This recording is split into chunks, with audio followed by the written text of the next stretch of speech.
Well, welcome for chapter 30 of the book of Exodus, continuing on and understanding more about the specifics of the law of Moses, how they applied it, what they did with these commandments and these ideas that Moses was bringing to them. So in this one, we learn about an altar of incense is to be placed before the veil. Atonement is to be made with the blood of the sin offering. Atonement money is to be paid to ransom each male. Priests are to use holy anointing oil and perfume. So some more things we get to learn here. Verse 1, and thou shalt make an altar to burn incense upon of shittim wood, that thou shalt, of shittim wood shalt thou make it. So that's a type of wood they're using to make it. A cubit shall be the length thereof, a cubit the breadth thereof, 4 square shall it be, and 2 cubits shall be the height thereof. The horns thereof shall be of the same. So this is a table. You're making an altar basically to burn incense, and this is going to be in the up near the veil, which is inside the inner tabernacle, separating the holy place from the most holy place. Let's see, verse 3, thou shalt overlay it with pure gold, the top thereof, the sides thereof, round about, and the horns thereof. Thou shalt make unto it a crown of gold round about. And the 2 golden rings shalt thou make to it under the crown of it by the 2 corners thereof. Upon the 2 sides of it thou shalt make it. They shall be places for staves to bear it withal.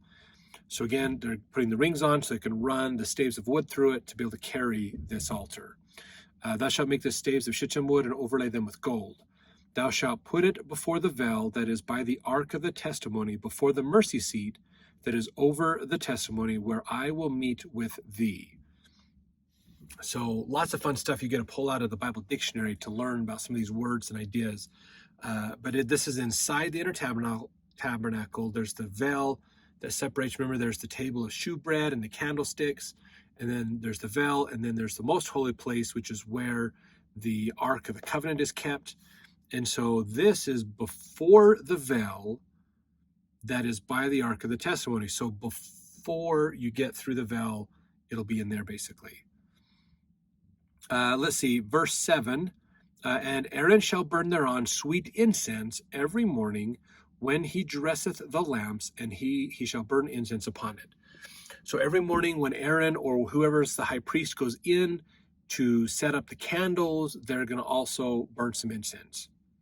Verse 8, and when Aaron lighteth the lamps at even, he shall burn incense upon it, a perpetual incense before the Lord throughout your generation. So this is, you should always have some incense burning, basically. Verse 9, ye shall offer no strange incense thereon, nor burnt sacrifice, nor meat offering, neither shall ye pour drink offering thereon. So he's being specific, only a certain type of incense, nothing else. Verse 10, and Aaron shall make an atonement upon the horns of it once in a year with the blood of the sin offering of atonements. Once in the year shall he make atonement upon it throughout your generations. It is most holy unto the Lord. So remember, the sin offering is the ram. They cut it up, they get the blood, and they throw it on the different horns, basically, and that's kind of signifying the atonement. So they're going to do that on the horns of this altar once per year. So not every day, just once per year. And the Lord spake unto Moses, saying, when thou takest the sum of the children of Israel after their number, then shall they give every man a ransom for his soul unto the Lord. When thou numberest them, that there be no plague among them, when thou numberest them. This they shall give every one that passeth among them that are numbered half a shekel after the shekel of the sanctuary. A shekel is 20 gerahs, and half shekel shall be the offering of the Lord. So this is money that they are to pay. So they're supposed to count everybody up, and then people pay money, basically, donate that money to the Lord. Everyone that passeth among them that are numbered from 20 years old and above shall give an offering unto the Lord. Verse 15, the rich shall not give more, the poor shall not give less than half a shekel when they give an offering unto the Lord to make an atonement for your souls. So this is, in a way, helping people to make that atonement for their own souls. So this is all, basically it's another ritual for them to do. So, okay, we're going to pay this money. That's kind of like a tithing, kind of a way to get rid of learn that lesson of getting rid of the worldly stuff. Give up worldly stuff for the benefit of God's purposes.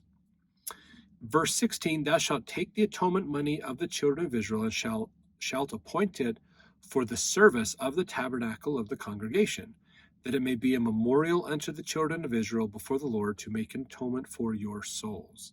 So it's there to help in taking care of the temple, basically.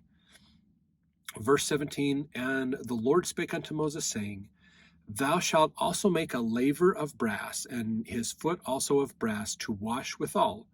Thou shalt put it between the tabernacle of the congregation and the altar. Thou shalt put water therein.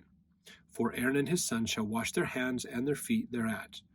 When they go, this is verse 20, when they go into the tabernacle of the congregation, they shall wash with water, that they die not, or when they come near to the altar to minister to burnt offering made by fire unto the Lord. So they shall wash their hands and their feet, that they die not, and it shall be a statute forever to them, even to him and to his seed throughout their generations.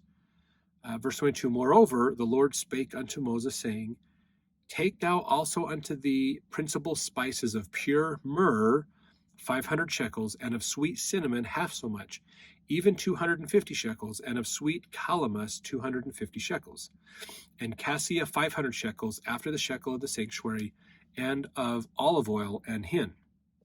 Thou shalt make it an oil of holy ointment, an ointment compound after the art of apothecary, and it shall be an holy anointing oil. So he's taken these herbs, says, go buy these herbs, purchase this stuff. You get this much herb, you're going to mix it with olive oil and these other things. You're going to put this together, and this is a holy anointing oil that will be used. Verse 26, and thou shalt anoint the tabernacle of the congregation therewith, and the ark of the testimony, and the table and all his vessels, and the candlestick and his vessels, and the altar of incense, and the altar of burnt offering with all his vessels, and the laver and his foot. And thou shalt sanctify them, that they may be most holy. Whatsoever touches them shall be holy. So they're going to basically clean everything and anoint it. So it's all considered sacred and holy. Verse 29, thou shalt sanctify them, that they may be most holy. Whatsoever touches them. Oh, I think I just read that one. Sorry. Verse 30, thou shalt anoint Aaron and his sons, and consecrate them, that they may minister unto me in the priest's office. So now they're going to anoint the priests as well. So remember, the priests come in, they go to the laver, they wash their hands and their feet. That prepares them to do the work they're to do, and then they anoint themselves as well with this special anointing oil to consecrate them, to help them to be set aside, to be holy, and to administer in these things. That's their daily ritual. Verse 31, thou shalt speak unto the children of Israel, saying, this shall be an holy anointing oil unto me throughout your generations. Upon man's flesh shall it not be poured, neither shall ye make it any other like it. After the composition of it, it is holy, and it shall be holy unto you. Whosoever compoundeth any like it, or whosoever putteth any of it upon a stranger, shall even be cut off from his people. So this is very strict usage, not to be just washed all over your body, which is not an uncommon thing back then, to oil a person's body to prepare them. A lot of cases they used an anointing oil to prepare bodies for burial.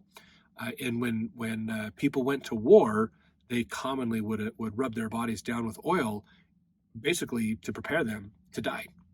That was part of the ritual of preparing to go into combat and battle. In fact, in the story of the Spartans, the movie 300 was about, that was one of the things they did, was when they realized that they were surrounded by the other armies, they anointed themselves, washed their bodies with oil, and were prepared. It's kind of this ritual to prepare them for death. So they're not afraid, and they're going to go do their best to fight. But if they die, they're prepared. It's kind of an interesting idea that they had.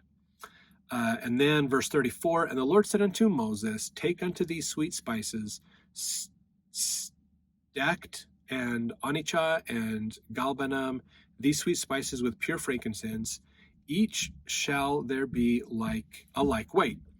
Thou shalt make it a perfume, a confection after the art of the apothecary, tempered together, pure and holy. And thou shalt beat some of it very small, and put of it before the testimony in the tabernacle of the congregation, where I will meet with thee. It shall be unto you most holy. And as for the perfume which thou shalt make, ye shall not make to yourselves according to the composition thereof. It shall be unto thee holy for the Lord.